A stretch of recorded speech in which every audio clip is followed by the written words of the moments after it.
Hello, authors, book lovers, and storytellers. Welcome to another Reader's Magnet featured author interview. We are currently live on all our streaming platforms. That's YouTube, Facebook, and Twitter. My name is Rob, and I am your host for today.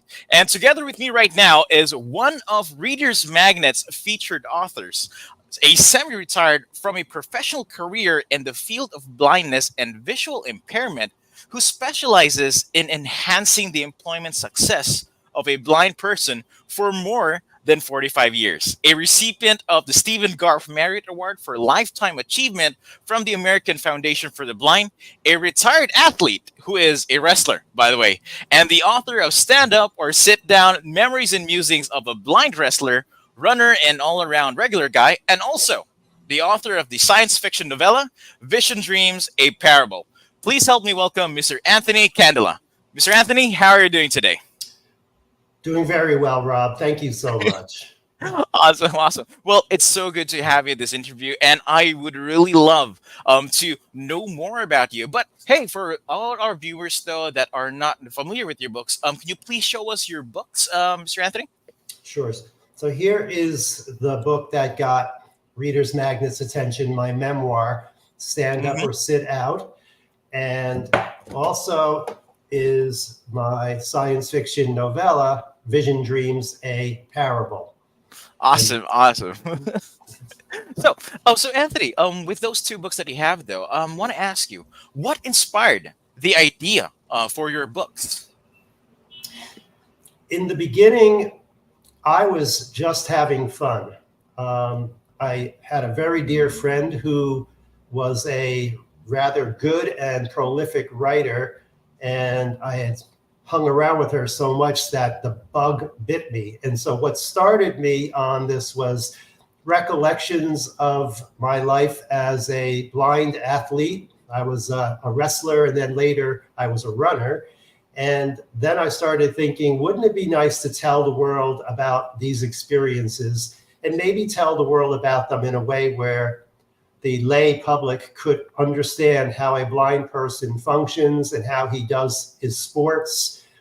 And then as I got into it, I started thinking more deeply about it. And then I wanted to tell the world, what does all this mean? And what can we learn from my experiences?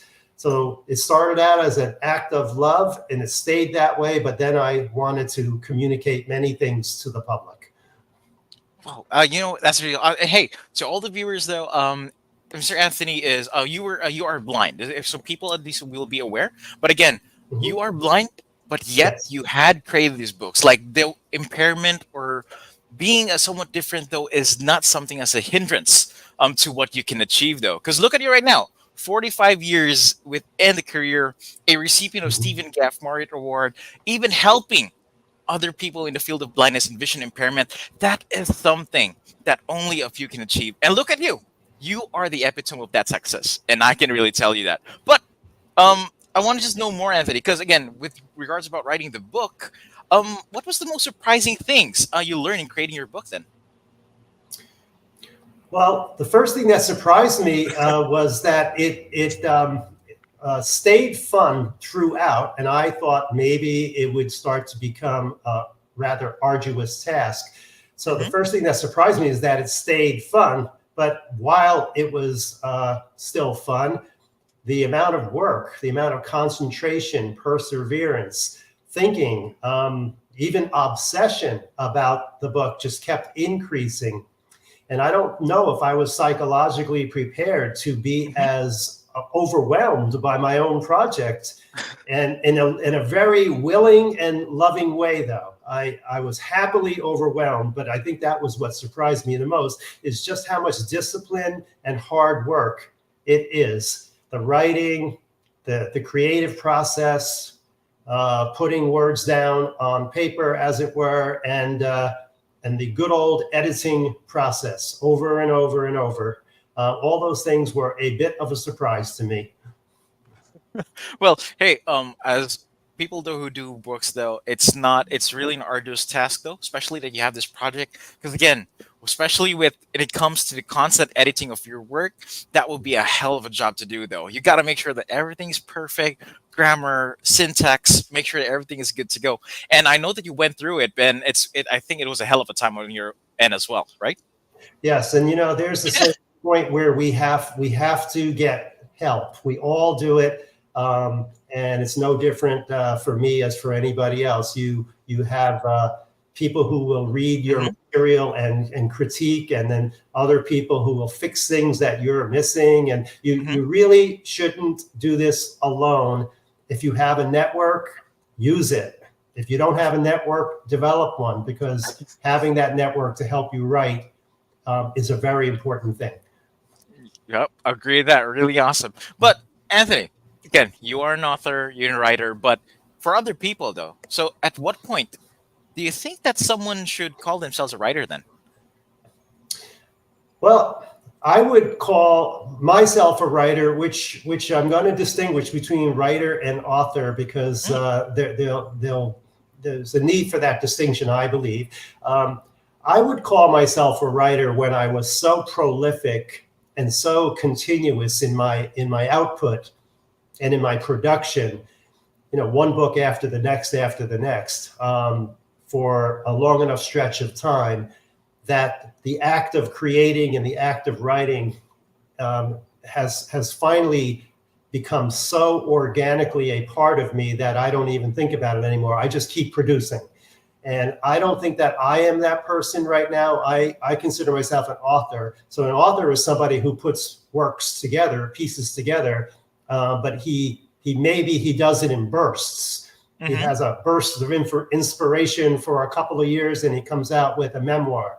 And then he has another burst, and he comes out with a science fiction novella. And then he doesn't have a burst for a really long time. But a writer, I think, is continuously productive. I think they have a level of genius and Mm-hmm. creativity that maybe are just a little bit beyond what I have. So that's what I would consider a writer. A writer is somebody where this is very organic for them. Mm. Okay, so just want to clarify though, Anthony. So what can you tell us then that you should say is really just the difference about between a writer and an author? Like, what is the main difference on your point of view? Yeah, from my point of view, the writer is able to continuously produce. It is more natural. I believe they have the built-in genius to write and produce and create continuously. And the author is somebody who can do the same thing, but Mm-hmm. not continuously, only every once in a while. Okay, so I guess there will be some people that might be saying that if ever they want to be how to say this, they would prefer to be a writer than to be an author, though. But again, these two things going together. I'm not sure if you agree with me, but I do see your opinion with that, and I do agree with that. Like a writer is something else than an author, because an author has these bursts. A writer is really motivated, is really skilled, and has this creative drive on a Mhm. consistent basis, which I Mhm. really agree on that though. But Anthony, because again, with your book, you got two books. Again, they are two separate genres. We got a science fiction novella and we got a memoir. But I just want to ask you is what really is your book advocating for? Is it for a specific cause or agenda? And what is it and why is it important for you as an author? I just want to ask you that. Oh, sure, sure. First of all, I definitely, after a while with the memoir, developed a mission. Hmm. And it was to basically uh, tell the public about myself and my experiences, but at the same time, get the reader to understand the human side of things, and that basically we who you might think are either super beings, or maybe you might think of us as not quite so super, because people have attitudes on both sides for people with disabilities. But to think of us as all around regular guys, which is the last part of the title of my memoir. Hmm. The first part, stand up or sit out, are wrestling terms that Oh. also double as these are the choices you can make in life. stand up or sit out.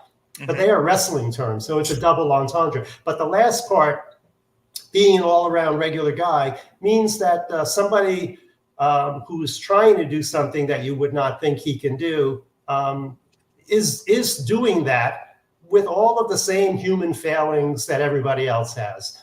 And he will not be perfect all the time. Oh, well, that's what. But again, with your book, though, I really have the sense of feeling, though, again, that being you really want to be a regular guy, but right now, here, right now, talking to you and seeing what you've been, you are not just regular. You are a superhuman. Gotta give that to Anthony. You are a Thank you. superhuman, though. Ah, thank you. but but again, Anthony, we do understand that there are some people, though, or aspiring authors that are still intimidated with starting their own project. Are there any words, or is there a message that you think you can leave them so at least they can have that courage and that motivation to at least start writing their first piece? Absolutely. What I tell people who want to write is go ahead and start writing without regard for organizing it, even without regard to using proper language. Just put words down, start the process going. And it's almost like, developing an exercise regime. If you start out with just a little bit, eventually you'll pick it up. The same thing with writing. So my advice is do not be intimidated by the process to the point where you never start. Just go ahead and start. And then the ball will get rolling, and then things have a way of developing their own momentum. You'll start wanting to write more and more. And then you'll start wanting to make some sense out of what you're writing. And then you'll realize you have to organize. And then you'll start seeking perfection. And then you will be well on your way to becoming a writer. Awesome. Awesome. You know what, Anthony? Very wonderful message. Really felt it right now. Right to the bones. I can feel that message. And to all our viewers who are viewing right now, take these words by Anthony and start doing that project that you were aspiring to work on. Don't let anything stop you. Take that risk, plunge into it, and be who you want to be. So, Anthony, this was a very lovely conversation. And by the way, for all our viewers that you might ever want to get a copy of the book, so again, this is Anthony Candela, author of the book Stand Up or Sit Down, The Vision Dreams, available on Amazon, Barnes& and Noble. And you can also grab a copy of his book, Vision Dreams, a Parable. Same thing, available on Amazon and Barnes & Noble, or you can also order it at his website. That is www.anthonyrcandela.com. Again, thank you so much, Anthony. Really love having a conversation with you, and hope you have a very swell day. Okay? Thank you, Rob. It's been a pleasure. Okay. And as we say here at Readers Magnet, we share your stories with the world. Have a good one.